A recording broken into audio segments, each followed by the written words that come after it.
Maafisa wa mamlaka ya mapato nchini TRA mkoani Kagera wametembelea vyuo vinavyotoa fani ya udereva ikiwa ni kuzungumza na wamiliki pamoja na wasimamizi wa vyuo hivyo juu ya mfumo mpya wa maombi ya leseni ya udereva na usajili wa magari kidijitali. Rwekaza Rugoshora ni afisa elimu na mawasiliano wa TRA mkoani Kagera. Tumeweza kutembelea vyuo ambao vinatoa huduma ya mafunzo ya udereva kwa mkoa wa Kagera.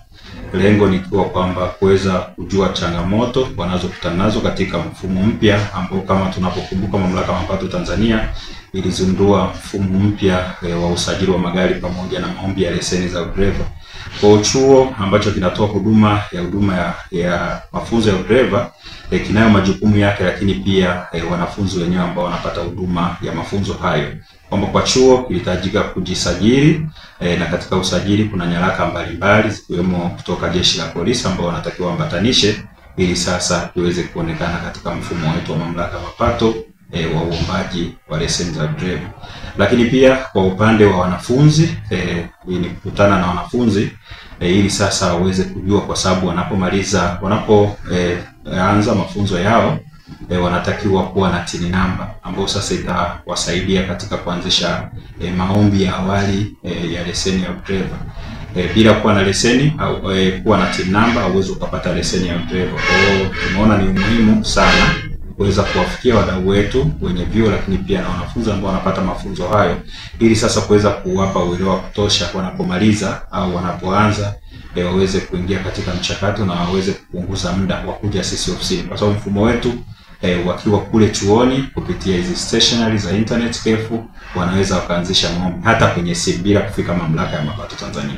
Kufanya hivyo basi watakuwa wanapunguza muda wao, lakini pia wanaokoa gharama za usafiri wa kuja ofisini. Lakini swala lingine, kuna changamoto ambazo wamekuwa kukutana nazo, lakini pia kwa kutojua. Kwa mfano ni moja ya takwa kwamba unapolipa ada pale chuoni unatakiwa kupewa risiti ya EFD. Sasa risiti ya EFD ni moja ya vigezo cha yule mtu ambaye anaanzisha maombi anapokuwa anaomba leseni ya udereva aweze kupata. Sasa anapomaliza bila kalipa ada, bila kupata risiti ya halali ya EFD, inakuwa ni kikwazo huko anapoanzisha maombi.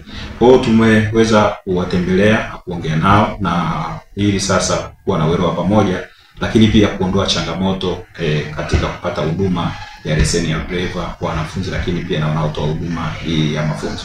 Wamiliki na wasimamizi wa vyuo hivyo wamedai kufurahishwa na mfumo wa utoaji wa huduma kidijitali, wakidai utawasaidia kukomboa muda sambamba na kurahisisha upatikanaji wa huduma kwa haraka zaidi, na kwamba wako tayari kushirikiana na mamlaka hiyo kufanikisha malengo ya uanzishwaji wa mfumo huo.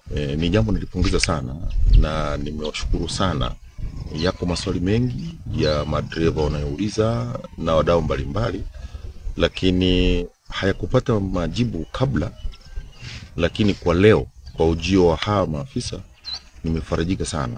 Nimepata majibu, kitu ambacho tunaenda kukipeleka kwa wahusika ili kuwaelimisha wajue utaratibu wa kushughulikia leseni kwa kutumia mfumo mpya unaoanza kutumika sasa hivi. Ni kweli itachukua muda kwa baadhi, na hasa walioko pembeni mwa hata walioko mijini kufahamu taratibu, lakini bahati nzuri TRA kwa wakati huu wako tayari kuwahudumia, na wakati wahusika ambao ni madereva wanaendelea taratibu kujifunza utaratibu wa upatikanaji wa leseni kwa kutumia mfumo mpya wa kidijitali. Sana ndiko tunakokwenda, ndio dunia sasa ya sayansi na teknolojia. Haina haja kwenda TRA, una uwezo kuomba leseni mwenyewe kwa kutumia simu yako, kutumia laptop, kutumia kompyuta. Maadamu hiyo ni sehemu yenye kuwa na mtandao, unaweza kurenew leseni, unaweza kusajili chombo chako. Kwa hiyo ni jambo jema na la kimaendeleo. Tulikuwa tuko nyuma, lakini sasa inaonesha njia inaanza kufunguliwa. Nadhani kilichobaki kwa kwetu sisi ni kuzidi kutoa elimu kwa madereva wetu hao na wanaopenda kuwa madereva waweze kutumia mfumo vizuri na kwa usahihi. Mimi walipokuja hivi nimefurahi sana, na yale ambayo nilikuwa nayo nimeyapata kutoka kwao. Kwa hiyo kile kitu ambacho ningependa kutembea kuja TRA kukipata huko, lakini bahati nzuri umeniletea huduma hapa karibu na nimeipata, nimefurahi na mambo mengi nimeyaelewa. Kuhusu mifumo hii ambayo imebadilika kwetu sisi ni mizuri.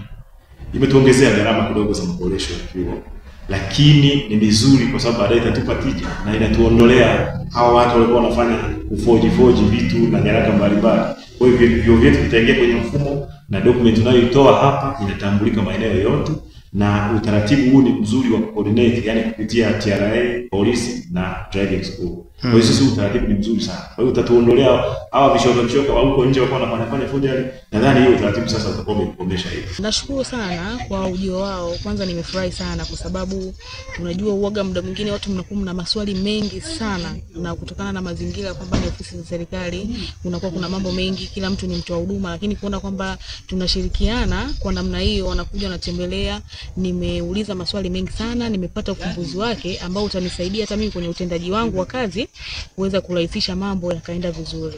Kwanza nilichokiona, kwanza tunashukuru kwa huu mfumo kuweza. Asante, nawashukuru sana kwa kuweza kufikiria kuleta kitu kama hicho, kwa sababu hapa tunapata wanafunzi wengi sana, wanafunzi mbalimbali. Mtu mwingine anatuma maombi yuko Dar es Salaam kwamba ana maombi ya leseni, lakini tuambia haiwezekani aje huku awishe leseni yake, aje huku apate cheti chake. Kwa hiyo kupitia mfumo huu unarahisisha sasa ule urahisishaji wa kupata huduma kwa haraka.